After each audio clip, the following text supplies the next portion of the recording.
Hello and welcome back to episode 4 of I Love You Me with Tara Love Perry. Today we're going to be looking at step 3 on the list, which is acknowledgement. So, welcome back. Thanks.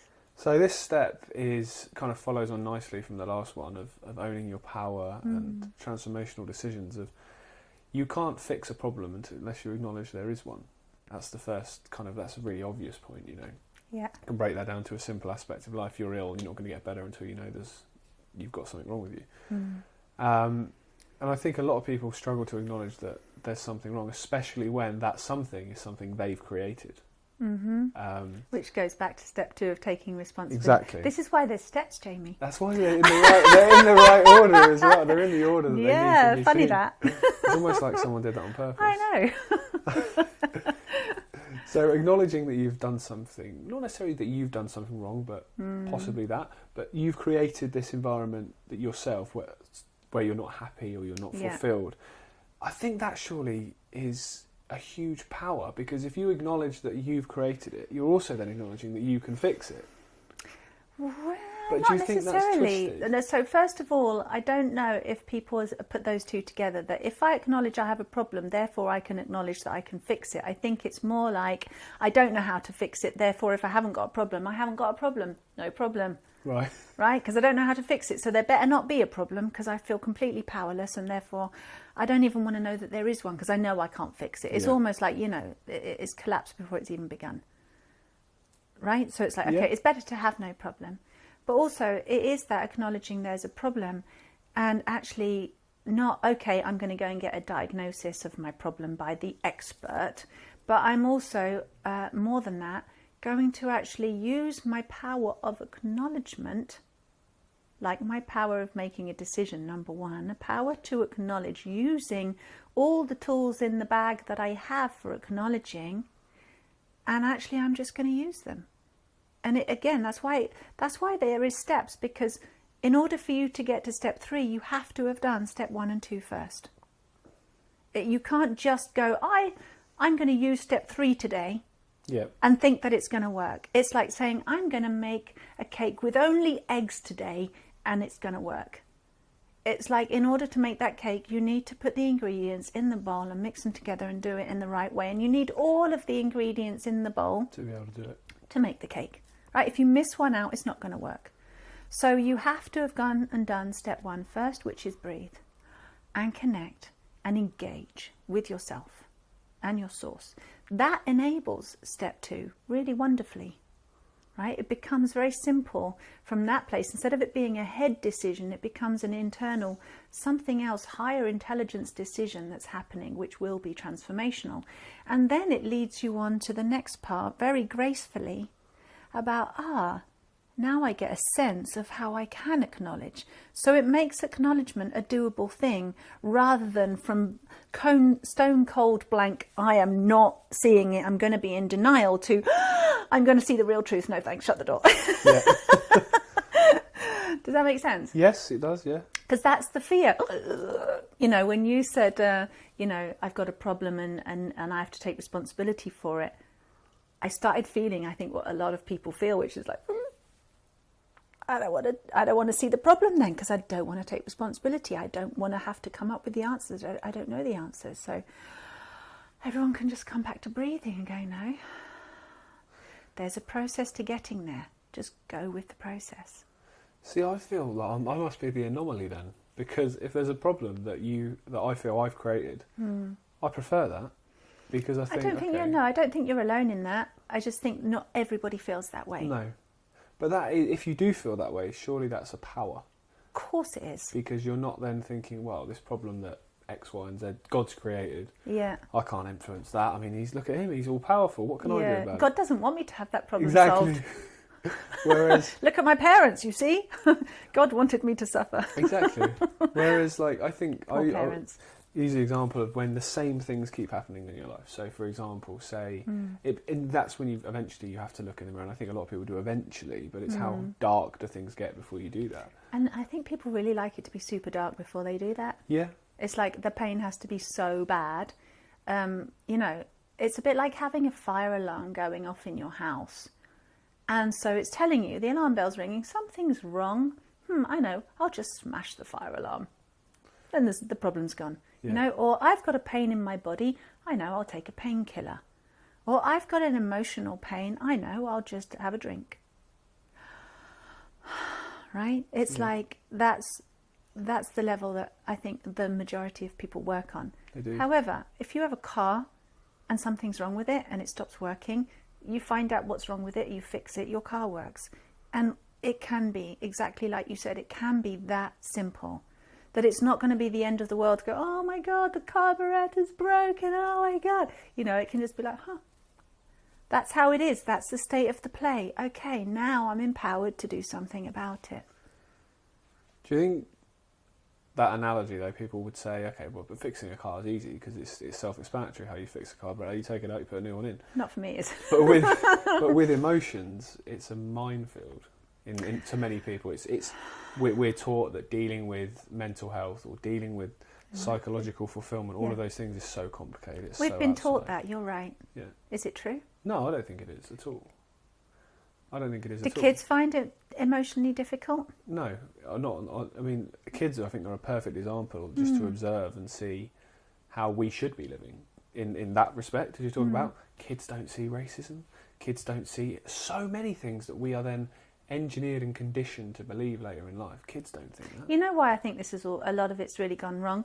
Because people have tried to understand who we are by searching outside of ourselves where we aren't, instead of actually looking or, you know, cutting somebody open to understand how they work, instead of actually just using the power that you have, which is to see, and putting it this way, using the power that you have to speak and having a conversation this way, using the power to listen and having a conversation and listening this way.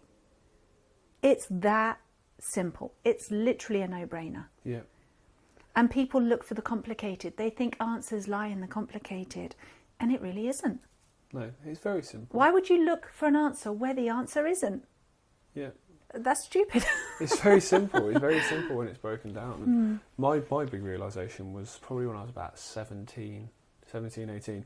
Because obviously through school, particularly high school, you want constant validation from your friends, your peers, that you're cool, you're popular, you're good looking, girls like you, boys like you, whatever it is. And I think my big thing when I was about 17 was, well, that validation, to have any sort of confidence has to come from within. You have to feel that you're happy with who you are, the person you are, how you look, how you come across, how you speak, all those sorts of things. And unless you're happy with those, it doesn't matter what anyone else says. Because it goes back to what we were saying in a previous episode about you can feel lonely in a room full of people.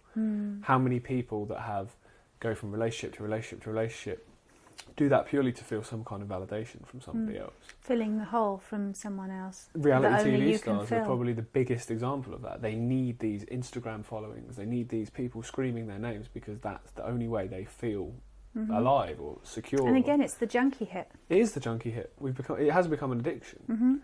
And I think acknowledging that actually, in order to achieve anything in life, whatever it is you want to achieve, if it's just to literally just be feeling happy, you have to acknowledge that has to come from within. That has to start with you. And that's inherent. You are born according to obviously how you're born. Obviously many people have very, very painful and very traumatic births, which actually I think creates a huge amount of problems later on, because if that's your first introduction to the world is pain, then guess what? That's your foundation for the rest of your life, that's your first experience. These are your first experiences of what being a human being is all about.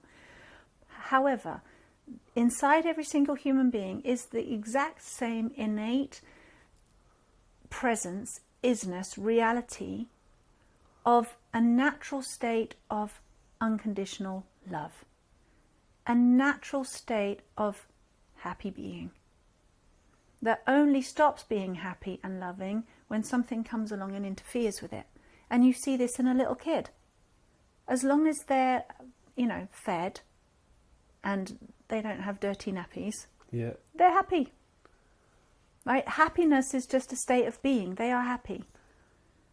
Children are unconditionally loving. Nobody had to teach them that. It's inbuilt. It's who we naturally are. Like you said, they don't make the differentiations that we make between colour, race, whatever, age, sex, anything. They're people, and they will automatically, you've got a spot on your face, a little kid will come up to you and go, what's that? Why have you got, Yeah, they will. They're not ashamed of going, oh, is something okay here or is something not okay? This is unusual. This is out of my normal version of harmony. Let me come and check it out. They're not afraid of doing that. And it's very easy to put that little person back into harmony again, giving them what they need. So it's very much like that with us as adults. It's like we already have a state of being which is unconditional joy, unconditional love, unconditional happiness. It just is. And we're not in that state when we've had other experiences and other memories and other traumas that have happened around us, or we're in an environment that is disharmonious. And so all we really need to do is, again, figure out, do I want to stay in disharmony or do I want to be in harmony? How do I feel right now? Kind of good, kind of not good. What would I rather? I'd rather feel kind of good. I'd rather come back to my normal, my truth, my North Star, my normal. That's the direction I want to go in. That's why we have these inner compasses, right? That's what emotions are, I believe. Yeah. Right? An inner compass. Does that feel right? Doesn't it feel right? Does that feel kind of good? Doesn't it feel kind of good? Do I want that kind of, growth, expansion, openness, freedom? Do I want pain and whatever else? It's like we can navigate with our emotions. So we just have to be able to tell the difference if something feels kind of good or not kind of good. And does it agree with our natural sense of being in harmony? Is it aligned with our inner compass? Does the needle still point north? Yeah, feels good, feels right. Or is there something a little bit off where we go, something's not quite okay here? And therefore, if something's not quite okay, would we be willing to love ourselves enough and be true to ourselves, be true to the harmony that we naturally are, to come and explore something that is presenting as not in harmony, and then align it with our harmony again? Like, rather than ignore it. Don't ignore the fire alarm going off in the room in your house. Yeah. Go and say, okay, maybe there's a fire. Let me go and see if there's a fire. Let me go and put that fire out. Understand what caused the fire. Fix the problem. No more fires. No more fire alarm. Do you know what I mean? Yeah. And then what people do, though, is generally smash the fire alarm, take the batteries out, give it a painkiller, numb it out, cut it out. Just cut it out if there's a problem. Chuck it away. Cut out this part of you. Cut out that part of you. Cut this person out of my life. Cut that part of myself away. I don't like that part. I'm going to cut it off. Get rid of it. Doesn't exist. That's the old me. This is my new version. It's like, ugh. That's why it's confusing. That's why it's difficult to understand emotions. Emotions are not hard. Do you know what I mean? Yeah. It's like it's us not understanding that's made it hard. It's us not having the consciousness and putting it in the right place that's made it hard. It's the whole thing of seeking enlightenment, which you don't need because you're already enlightened. You just need to find it, and it's within you already. You don't need to go. You're already perfect. Yeah, you just need to let yourself be. Yeah. As you say with kids have this wonder. They have this in awe of the world. Like, I'm watching it now with my son, who's 4 weeks. Well, by the time this comes out, a bit older than that. But you see his eyes looking around the room, and it's just incredible. Just to think. All I spend the time looking at, just thinking, what are you thinking? What are you seeing? How are you interpreting what you're seeing? And it's that wonder. You slowly but surely see that go as It's not structures gone. put around kids It's that go to not school gone. and they get taught how things are, and I find that really sad. And then It's just trained. It's just It doesn't ever leave us. it just gets covered up by It just gets covered up. And all you have to do is take a cleaning cloth and start cleaning off the dirt and the dust. and you will reveal very quickly who you actually are again. Come back to that innate wonder, that innate zest for life, that innate awe that you had as a child. That's your genius. That's what leads you to your genius. That's what leads you to fulfillment in life, is that wonder, is that curiosity, is that awe for life. And as a kid, invariably, you have no fear either. You're not scared of anything. You know, my brother's daughter's here climbing on this table. She's not thinking about if she smacks her head on the corner of it, she's going to cut it open. They're just doing it because it's fun. And fear is probably, I think, the currency of control, isn't it? Oh, yeah, most very people much live so. in fear of something. Totally manipulated. And that's, again, the adrenaline hit. It's totally manipulated. Yeah, it is. And fear in its various forms are what stop most people doing what we're talking about. Stop them doing what they want to do, whatever it is. It's also not common sense. Like, do you need to be afraid of a corner on a table? No, you don't. No. Do you need to be afraid of falling 1.5 feet? No. So why the fear of falling off the table? Why would the parent go, oh, no, you're going to hurt yourself, that corner? Like, it's not the corner. Let the child discover, here's some corners, here's a little distance. I might hurt myself if I fall that far, but also I might not be hurt. And we again get that entrainment of the fear, you're going to get hurt. And that's why the kid freaks out and starts crying, not because they hurt themselves, because they're like, what's wrong? The children will fulfill what the parent expects them to do, because a child's survival is completely based on their parent, right? So they make the parent right no matter what. We have to do that. It's a survival instinct. So if the parent is afraid, the child then must be afraid or be hurt to prove the parent right. Child might not be hurt. Do you understand? Yeah. And the child, there's no need to be afraid of a corner. There's just to simply understand, here's a corner. So therefore, just be aware that, you don't want to catch yourself on that corner. It's not something to be afraid of. We don't actually need that. It's just consciousness. What works for us? What doesn't work for us? What feels good? What doesn't feel so good? And just be able to navigate between those two would be a really good start. Yeah. Right? Really, really simple. It's and it's literally a no-brainer. You don't have to think about it. In fact, don't try and think about it, because the moment we try and apply logic to emotions, they're two totally different languages. They are, yeah. It's not going to work. You can't psychotherapize somebody. Is that a word? Psychotherapize? We'll have it as a word. It's going to work. I think people can know what it means. I get what you mean. Yeah. You can't do that to a 2-year-old's emotions. No, you can't. And we're all, and in a 2-year-old, we all still have that emotional, I don't have a tantrum today. It's sunny, happy, We're still the child. We're still the child. But we can be the evolved, awakened child with wisdom. Or we can be that fearful child that's entrained and stuck and got really, really messed up because we just haven't learned to understand the difference between thinking and feeling. And learned that feeling is actually a very superior kind of intelligence. And we can learn a whole lot about life and the planet and who we are through feeling. Way more than we can understand with this. Yeah. Yeah. It's knowing, not thinking as well. Another big thing you talk about in this step is the ability to say sorry. Oh, that's the perfect, yeah. Which is something that most people are not very good at or refuse to do point blank. Well, again, that's because we've been taught that sorry is a bad thing to say and it means it's all your fault. Yeah, and also that it's a sign of weakness. And it's a sign of weakness, yeah. So you talk about saying sorry to yourself and also saying sorry to others. So what's the so saying sorry to yourself, what do you mean by that? Okay, so hold on. If you just think for a moment, somebody that did you wrong. And let's say the person that did you wrong is, we're going to make it really simple, is either mum or dad. Okay. Or maybe both. Right? Is there something you've never been able to forgive one of your parents for? Because they said something to you, they did something. And part of you, when they did or said that, you went, and you closed down a little bit and you made some distance and you disconnected. You withdrew some love, you withdrew something. You made a barrier, you protected yourself from it. And then you walk around the rest of your life holding that barrier and withdrawing that thing in that relationship. And you might be 20 years later, 30 years later, 40 years later, but you've still got that thing. And because you've had that thing put in, that barrier, that disconnection, That's then affected every other relationship you've ever had ever, because it's affecting you. Therefore, it affects everything in your life. Yeah. And you are still waiting for your parent to say sorry to you. And if they said sorry to you, what might happen?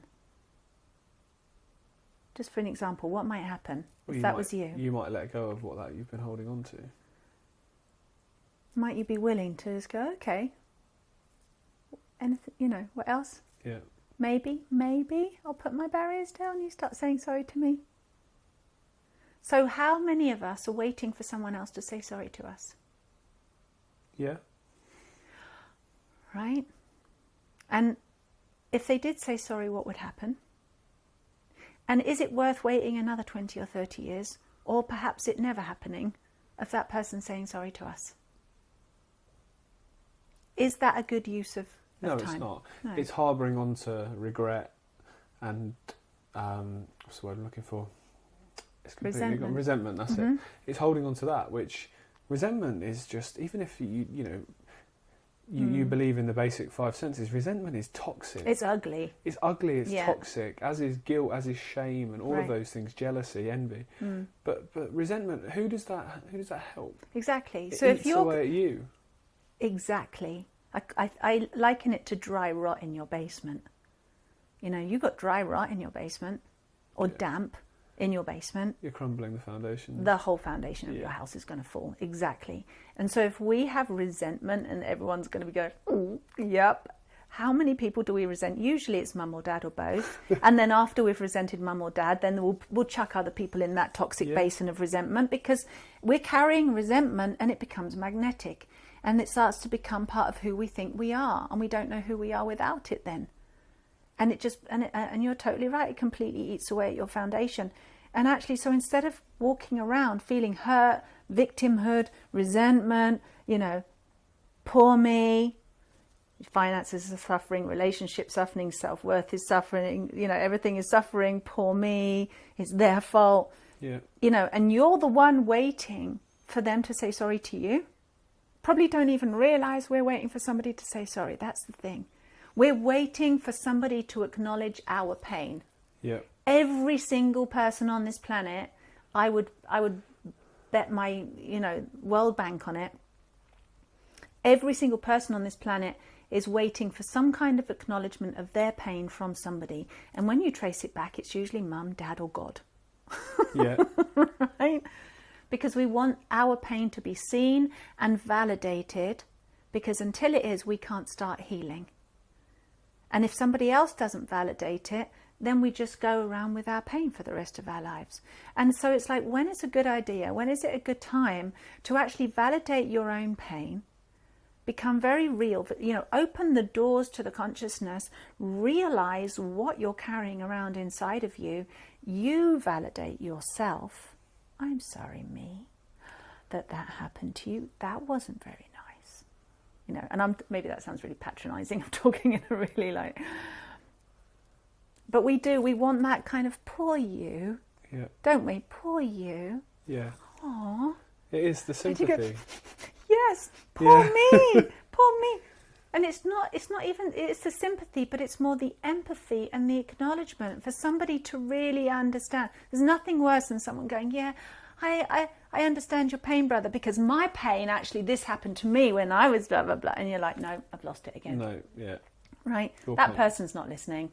They're not acknowledging. It's the acknowledgement and the validation that what you've been through, and then somebody to empathize with you, like, yeah, I really feel that with you. You're totally right. I get, in your reality of how you've put that together and what that means for you, you're not wrong. You have every right to feel resentful. You have every right to feel hurt. That did not feel right for you. I'm really sorry. I'm so sorry that happened to you. Yeah. And then leave it there and breathe. And you're going to go, wow, I've just been seen and heard and empathized with and validated for the first time in my life. Do you want to still carry that resentment, or would you like to do something else? How's that resentment working out for you? Yeah, I totally right? Would you love yourself enough? There's that transformational decision again. Would you be willing to love yourself enough to stop leaving yourself suffering and in pain, hurting only you, well, and also everyone around you. Right? When we hold pain, we emit pain to everyone else around us. We colour everybody with the same brush that we're in. Or would you rather have some unconditional love instead? Yep. Right? We go back to that choice. Yes, I'd rather have that. Okay, so step one, what if you actually acknowledged your own pain? What if you empathized with yourself? What if you gave yourself that touch, that holding, that, I've got you, me. I'm so sorry. And this word sorry is actually the most beautiful way that we have in language to articulate that I see that something is not okay here. I get it. I feel you. I see you. I hear you. I got you. I get it. I understand. That's what sorry actually means. I'm acknowledging what's not okay. Yeah. It's not about assigning fault to any single person. In reality, there is no fault. There's just what is. Right? This is what's happening. This is you right now. You're in pain. Let me give it my full 100% presence. That's step one, the connection. I'm going to connect with 100% presence. And I'm going to use all the tools in the bag, my ability to see, hear, taste, smell, sense, empathize, heart connect, even touch, to fully validate your pain. Yeah. Or to fully validate my pain. Because if I'm going to have to wait another 20 years for somebody else to do it, I'm going to be wasting my life. You are, yeah. And my illness might have got to the point where I don't have a life left anymore. Do you think part of that, the reason people don't necessarily look inwards to validate issues, is because we've kind of been conditioned that to be a victim, if you like. Totally. And being a victim is giving your power away, isn't it? Well, because it means I've let mum and dad off the hook. If they don't see the pain that I've been in, or the bad guy doesn't see the pain, or the perpetrator, the one that did it to me, he doesn't ever see, or she doesn't ever see the pain that they caused me, then I've essentially let them off the hook. So I need to keep suffering to prove to them that it's their fault until they're ready to take responsibility for something which I'm not ready to take responsibility for myself, and I'm going to make them take responsibility. How many people live like that? Everybody. Exactly, I'm telling you, everybody. To a greater or lesser degree, everybody, somewhere. We're all still running that program. Yeah, saying sorry, taking that, acknowledging that. Yeah. And moving forward. It's literally the big man thing to do, is to say sorry. Yeah, and it's also the power of doing that. Because all of this whole series so far and what's to come is all about the fact you can do all of this without anybody else. Yep. You don't need a guru. No middleman. You don't need a no validator. Healer, you need nothing. just to go inwards and know that every single skill, every element that you need to make yourself whole is already there within you. You just need to tap into that. Yeah, you have every tool in the bag is there. That's the greatest power you could possibly have. Why are we looking somewhere else to get the thing we already have? Because you're not in control then, are you? If you're looking to somebody else, you're not in control. But yeah, we give our control to somebody else and then blame them. Exactly. And that's really getting us nowhere. That's not evolving humanity. It's not. The problems that we face, we have faced, we still face the same ones. And I think fundamentally it comes down to a lack of understanding of self, which is what we're talking about here. And every single person wants validation for who they are. Everybody wants to be seen. Everybody wants to be, and it's not actually just a want, it's an actual fundamental need. I need to be seen in my life, because if nobody sees me, I may as well be invisible. I may as well not exist. If I'm not heard, I may as well not speak. I may as well be silent. I may as well not exist. Right? This is what actually happens. I need to be held. If I'm not validated with touch, that I exist in a physical body and nobody ever touched me ever, I probably would completely disconnect from my own body as if it wasn't there. I wouldn't know I had a body. Because we need validation. We actually do need it. And we've got huge gaps where this wasn't given to us in the right way, or it was given to us inappropriately or in a damaged way. So we have to, now that we've grown up, we're not the victim child. Yeah. And we were victim of our own creation, really, a victim of society, a victim of the world. However, we don't have to be that victim anymore once we get to a certain point where we say, hold on, this is my life. This is, back to step one, this is my present. This is my gift. I am mine. I am not my parents. I am not the government's. I am not my schools. I am not whatever. I belong to me. And I have the power to heal me. I have the power to take responsibility for me. I have the power to validate me. It's amazing. And we do have those needs. They're fundamental needs. And people shouldn't be ashamed of that either. People feel ashamed, seen and not heard is drummed into us, I mean, it's emotional to even think about it. Even on a small scale, as you said earlier about a family. So say you had one family of, your average mum and dad and 2 kids that just had that attitude. And then you times that by the amount of people there are in the world.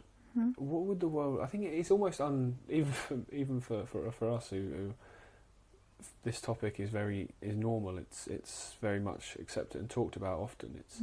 It's almost incomprehensible to think what the world would be like if people had that attitude on a collective basis. If every single human being loved themselves unconditionally as we are loved by life itself right now. And I don't mean life as in external life of what happens in life with people and the drama, but the very essence of life itself that it gives to me right now, that is unconditional love, so pure, so real, so tangible, so there, so present with me all the time. If I could understand the unconditional love that I am and apply it to myself, be the student of love in my own life, and I applied that love and I loved every aspect of myself and I reclaimed every aspect of myself, my psyche, my mind, my emotions, my physical body, my entire existence, I reclaimed that and I unconditionally loved myself. And we lived in a world full of people like that. What kind of world would that be? That would be like more evolved, wouldn't you say? It would be. Like highly evolved? Highly evolved. Highly evolved. That's the potential. We can't even imagine that yet, but we get that tingly feeling of like, wow. I think you can't imagine it because it's never happened. And there's no evidence it's ever happened. And just one example is conflict. Conflict has been a constant throughout history. Obviously, the type of weapons may have got a lot more high tech, but conflict between tribes, between men and women. Do you know what the source of the conflict is? It's happened forever. Guess what the source of the conflict is? I think it comes down to a lack of self-fulfillment.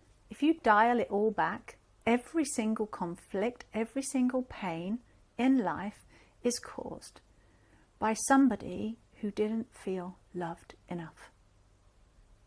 And they felt the pain of that, the emptiness of that, the lack of acknowledgement, lack of validation, lack of connection.